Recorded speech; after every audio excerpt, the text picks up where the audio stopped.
I'm Beth Sewald with the Vegas Chamber. Welcome to this edition of Taking Care of Business.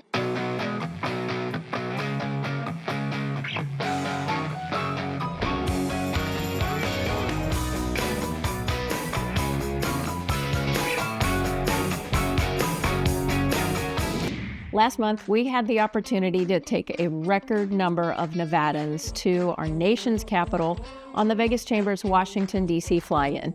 We had the opportunity to sit down with all of our Nevada delegation, and here are some excerpts of what they had to say. Welcome to Washington, D.C., the heartbeat of our nation. This year, the Vegas Chamber's Washington, D.C. fly-in brought a record-breaking more than 300 Nevadans to our nation's capital, all getting plugged in to amplify Nevada's voice like never before. Over the past week, we've plugged into every core of our nation's decision-making, not just witnessing, but actively shaping the future for our beloved state.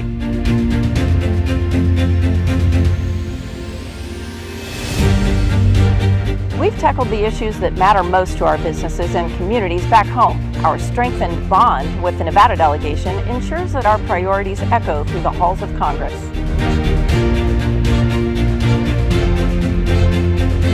We've forged new friendships and created lasting memories. Being here, united with one collective voice, we've ensured that the pulse and priorities of Nevada are not just heard, but felt in Washington, D.C.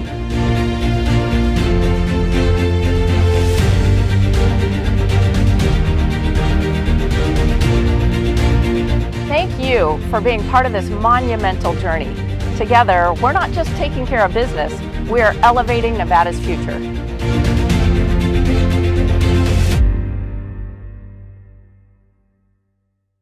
I'm Beth Sewald, President and CEO of the Vegas Chamber, and I am very proud and honored this week to be here broadcasting at our nation's capital, and I'm here right now with Congressman Stephen Horsford. Sir, thank you so much for being with us. Well, thank you for your leadership and all of your members. More than 300 people being here on the Hill advocating for business and small business. It's a testament to the Vegas Chamber and your leadership. Well, thank you so much for your leadership, and you serve our great state and have faithfully. You've been wonderful to work with at the Vegas Chamber, and we really appreciate you. And you actually just spoke to our entire delegation of those 300 people. What were some of the key policy issues you spoke to them about? Well, we know that because of being a global hub for tourism and hospitality, it's always about keeping up, making sure that our infrastructure is in place, from our roads and highways, but also our airport, balancing that with the local needs of our community, and making sure that we have access to public transit and the resources for our workforce to get to and from work.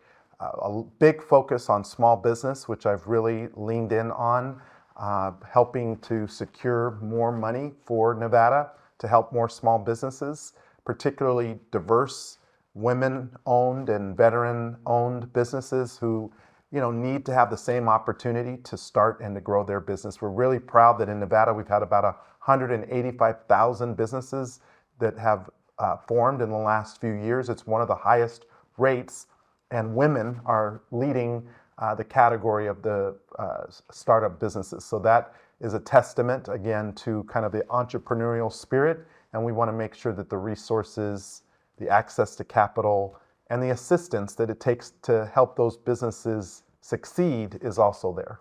Yeah, we really appreciate your efforts on advocating toward those things, and we get that regular feedback at the Vegas Chamber, so it's very much appreciated by the small businesses especially. Yeah. So we also know that Congressman Porter congratulated you for being on Ways and Means. What does that mean for our small businesses back in Nevada that you were able to serve in that great capacity? So I'm honored to be returning to the committee. I will be able to bring my, policy priorities around housing to the committee. Obviously, the low-income tax credit is handled within the Ways and Means Committee, but our committee has jurisdiction over tax policy. So particularly as we are going to have more of a debate around how we have fair and equitable taxes that center working people and small businesses in our tax code. Our committee oversees health policy, particularly public health. So making sure that we find more solutions to lower the cost of healthcare, particularly for small businesses. We also have the oversight of the tax credits for retirement programs, which small businesses now have an incentive to start through the Secure 2.0. And we're working on a package of incentives around childcare and small business partnerships, which again, I know is something the Vegas Chamber has led on. So I'm looking forward to using this position, as I have always, to advocate on behalf of Nevada and Nevadans and small businesses who need our help and support. You also serve in another great capacity, which is chairman of the Congressional Black Caucus. We really appreciate your efforts there. You must be very proud to serve in that capacity. You know, we are known as the conscience of the Congress. We have 60 members, the largest in our history, as the first African American to be elected to Congress from Nevada, to be selected by my peers to serve as chair at really a historic time as well. But our focus legislatively has been around economic opportunity and intergenerational wealth building.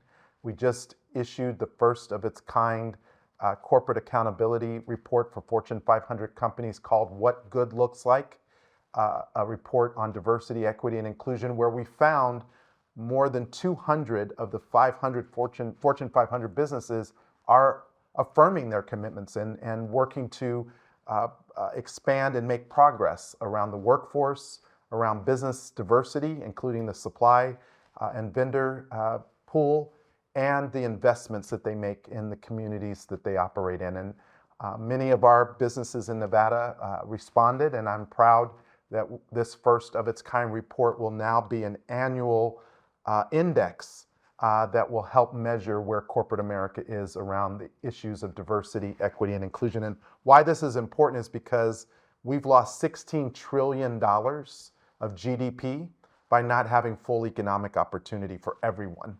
And my goal is to close the racial wealth gap, to get more people in our economy being full participants so that we can grow our economy for everybody and so everyone sees themselves as having those opportunities. Well, Congressman, thank you so much for your time. Thank you for your tireless work on behalf of all of us in the great state of Nevada. We appreciate you. Let's keep working together. Okay. As humans, we're visual creatures. In fact, American adults spend nearly 6 hours each day watching video, and we're evolving and expanding across screens. Whether we're surfing the web at work, streaming our favorite show in a waiting room, or watching the game live at home, Cox Media's digital video solutions can deliver your business's message to consumers in a way that creates a meaningful connection and drives them to take action. Grow your business. Call Cox Media today.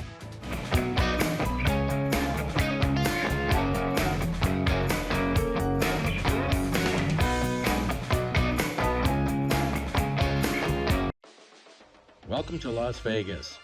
It's not just a destination, it's a thriving economic force. Our city has become a beacon of growth, innovation, and endless possibilities, from international sports, entertainment, technology, hospitality, to healthcare. This city is on the rise. Join us at the Las Vegas Convention Center South Hall on January 16th. The Vegas Chamber invites you to preview Las Vegas 2025. Hear from a dynamic lineup of speakers and leaders from around the globe. Gain critical information and strategies to pave the way for 2025 and beyond. The Vegas Chamber invites you to preview Las Vegas 2025. Stay tuned for more information at vegaschamber.com.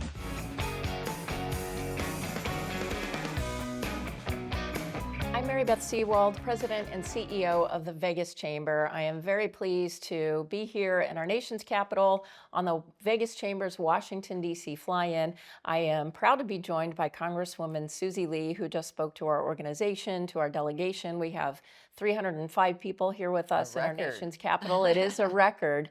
So thank you so much, as always, for being with us, but for always being such a great advocate for the business community and all of us in the great state of Nevada.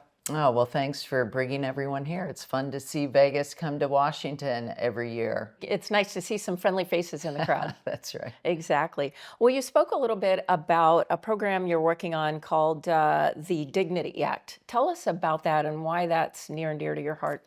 Yeah, I mean, listen, I'm sure the Chamber is well aware of our workforce shortages we're having and dealing with, and the fact that our immigration system has been broken for decades.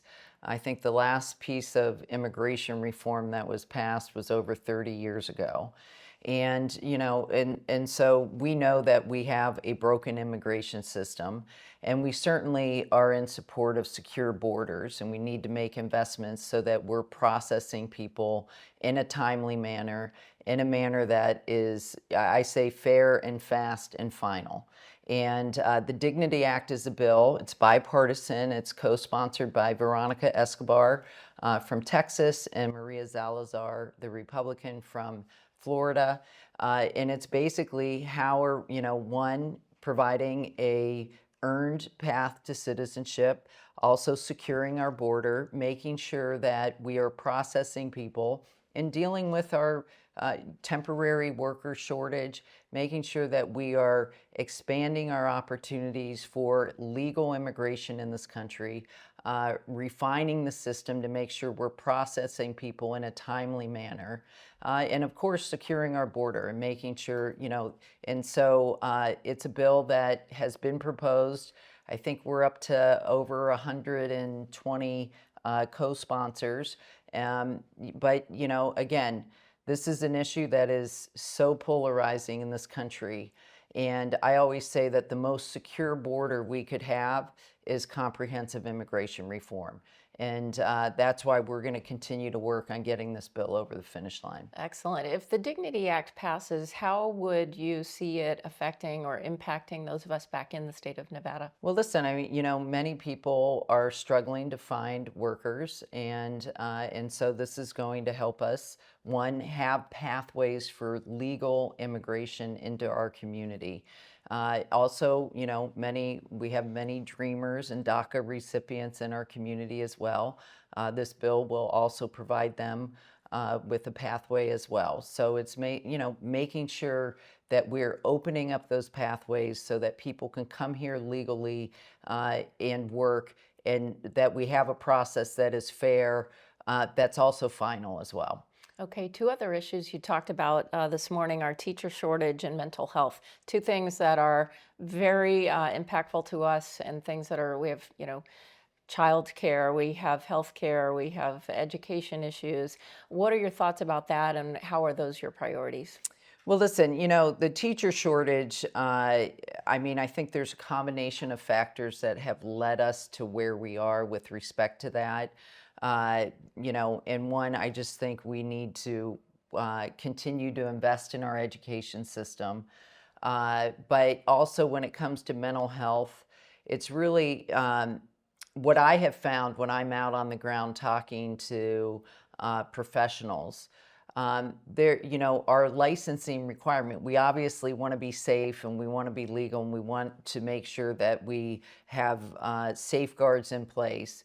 But sometimes we're finding that some of those systems are, an extra burden on people in terms of their practicum requirements, doing them without pay, and then the type of licensing, how many levels of licensing that is needed. So I think at a state level, we should take a good hard look at how we streamline that.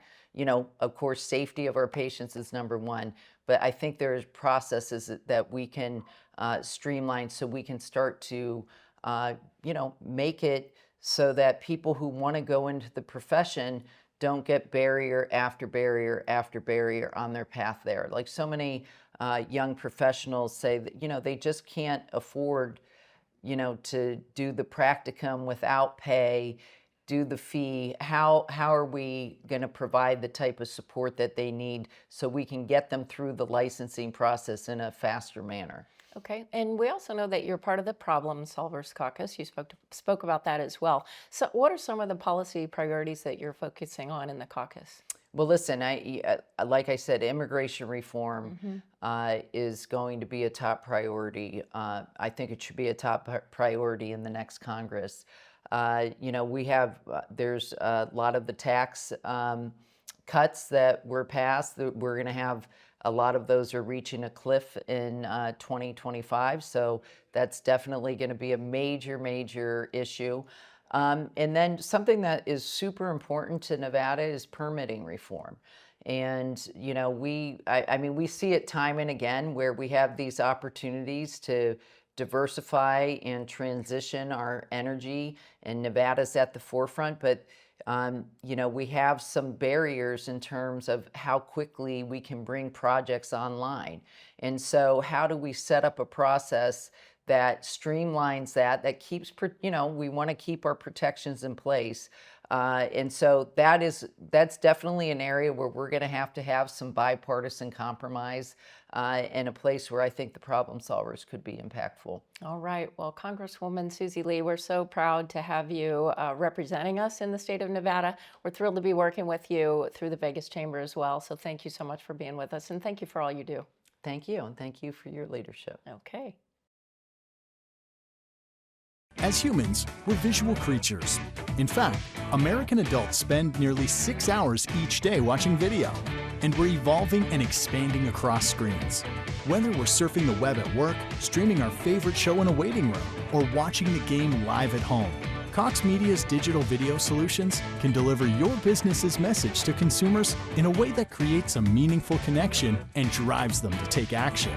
Grow your business. Call Cox Media today.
Access to quality and affordable childcare is an issue that is important to our entire community, not just working families and working parents, but it's important to employers who need to access great employees.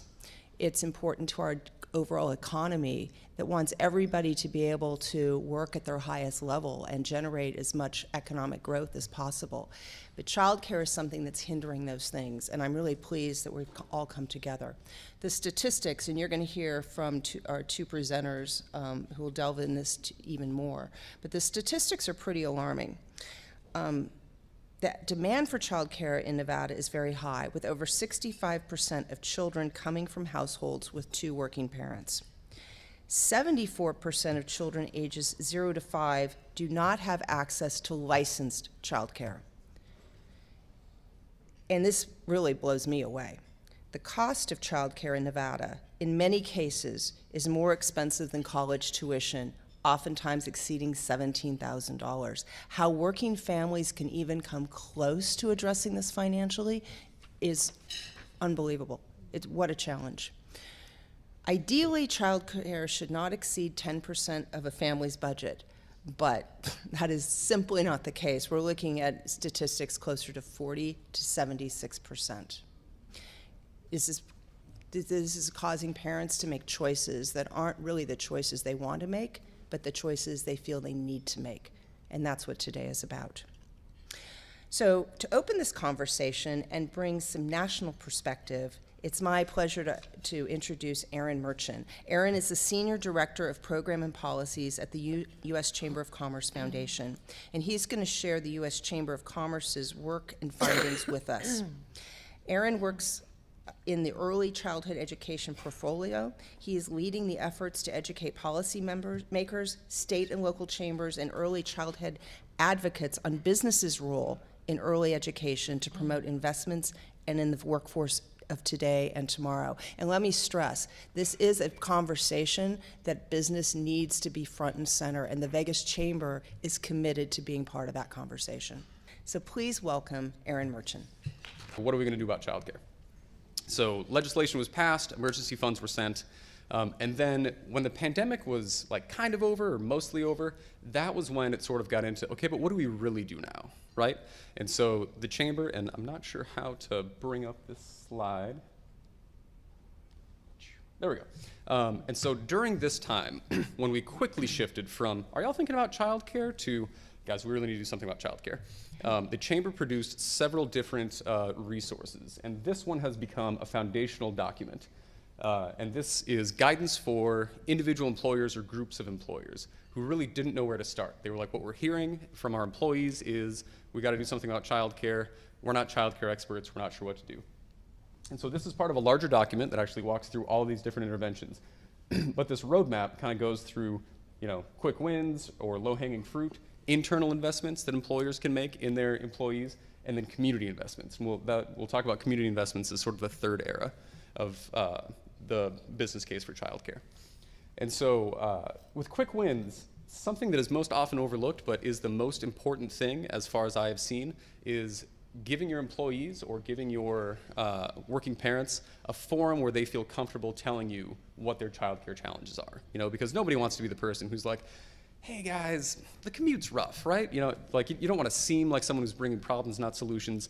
So by giving folks the opportunity to be like, what does your everyday look like? What are your childcare challenges? Because a lot of employers immediately think, well, I can't put an on-care childcare site at my building, either because we don't have room, either because we only have 12 employees.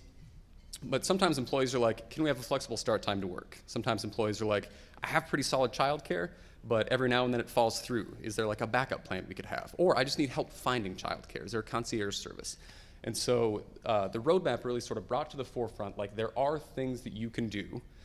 It's not necessarily easy, it's not necessarily inexpensive, but it is worthwhile. Now we have data to back that up, where you see increased recruitment, increased retention, increased employee satisfaction. And so strictly from a business sense, and I want to make clear that I'm not at all disregarding the importance for the children for learning. This isn't like as long as, put the kids in a field with a soccer ball, as long as the parents are at work, it's fine. But as a competitive edge and an investment in your employees, we now have data that shows that investing in childcare is good for the company and good for working parents and good for the kids. Now, what we have also seen is that, as my colleague Caitlin likes to say, it's almost like the Newtonian rule of physics, but for childcare. Like for every action, there's going to be another reaction, right? So if you increase, let's say you give a stipend, so now more people can afford childcare, but is that going to decrease access? Let's say that you have all of these spots, but you don't have enough teachers, right? And so you have to sort of approach childcare from all of these different angles at the same time. And so that is where sort of our third era of childcare comes in. So we went from like, are we talking about it, to what can we do about it? How do we learn about it? How do we sort of get over this learning curve? To, okay, we have now recognized that it's a holistic endeavor, right? It is something that, let's say to go topical, let's say I'm a chips manufacturer, right? So I want to make sure that all of my employees have childcare. But a lot of these chips manufacturing plants are in small towns, in North Carolina, in Idaho, and you know who else needs childcare? Are the teachers who are teaching the kids who aren't 0 to 5, are the nurses that you take your kids to when they're sick, are the librarians. Everybody needs childcare who has childcare. And as someone who 5 years ago was the guy who did not have kids and was like, oh, okay, I gotta go pick up the kids, sure, to now being a guy with 2 kids who's constantly like, hang on, I gotta go, like this kids thing. Even if you don't have kids, if your coworkers don't have reliable, affordable childcare, that's gonna impact the whole team. So when I say holistic, what I want to be very clear is that I'm not saying that the business community needs to solve this problem entirely. I have not spoken to one employer that's like, you know what I'd like to do is get out of the beverage bottling business and completely take over childcare. What I hear is I really want my employees to have what they need, both because I care about them and also because it is costing me a lot of money to have people drop out of the workforce, to have to retrain people. And also, there might be a bottling company down the road that has excellent childcare benefits, and we're losing the most qualified workers to that. So it's not any one reason. But so I want to be very clear that it's not, the business community is not trying to take over childcare. The business community isn't responsible for providing everyone childcare.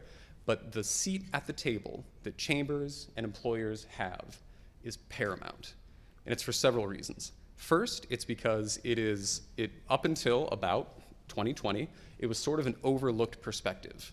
There was a sense that it was sort of one of 2 schools of thought. It was either, well, you had kids, figure it out, or it was like, well, you're a corporation, why aren't you just providing this? It's kind of these 2 camps. And now it's like, okay, how do we work together? How do we figure this out? The second thing is that it is just objectively true that when the business community rallies around an issue, it gets people's attention. And so when we talk about the third era, community investments, it's not that I'm saying like, okay, all of you need to be telling policymakers, raise my taxes. It's totally cool. But what we do need to do is use the business community's public standing to elevate the issue of childcare. So I hear we have a mayoral debate, right? If you have, and I came from, as Kara mentioned, I came from an organization that just did childcare. And so when I would go to Capitol Hill, when I would go talk to people, I'd be like, we need to do more about childcare. And they'd be like, of course, that's what you're saying. Your title is, childcare specialist for the childcare company. But you're the chamber, you're a large employer, you go to the mayoral debate, the gubernatorial debate. Apparently there's a presidential election this year, haven't heard anything about it. But when the business community says, we need to do something about childcare, you don't even have to bring a solution. Just bang the drum and say, we need to do something about childcare. What are we doing about childcare? And eventually, as we've seen in a lot of other states, eventually someone has to answer that question. Thanks for watching this edition of Taking Care of Business. We'll see you next time.